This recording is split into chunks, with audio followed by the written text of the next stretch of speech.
दादू जी तहसील जोही लग गुज़िरियल ॾींहुं गाज डेम ते मज़दूरी कंदड़ रोशन रिन जे गुज़िरियल ॾींहुं गाज नेम ॿुॾी वञण बावजूदि मज़दूर जे लाश ऐं ॻोल्हा लाइ डीसी दादो ऐं आपाशी ऑफिसर बि लातालुक बणिजी विया आहिनि।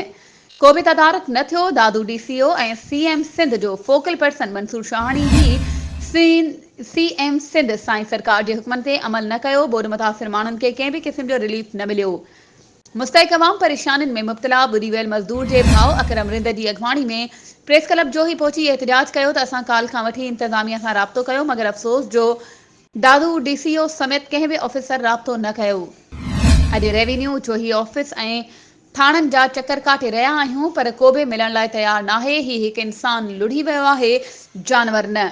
अगर कंहिं ॿिए मुल्क में को जानवर लुढ़ंदो आहे त बि ॻोल्हा कई वेंदी आहे, पर काल खां हिकु वॾे प्रोजेक्ट गाज डैम जो मज़दूर ॿुॾी वञण बावजूदि हींअर ताईं इंतज़ामिया का बि मदद करण लाइ तयारु नाहे। जंहिं सबबि एहतिजाज करण ते मजबूर आहियूं, पर हींअर ताईं का बि मदद न कई वई आहे।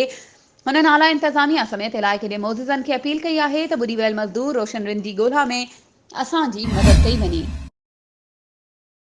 वधीक ख़बरुनि ऐं अपडेट्स जे लाइ असांजे चैनल खे सब्सक्राइब कयो ऐं हा, बेल आइकन खे प्रेस करणु न विसारिजो त जीअं असांजी हर नई अचण वारी वीडियो तव्हां ताईं पहुची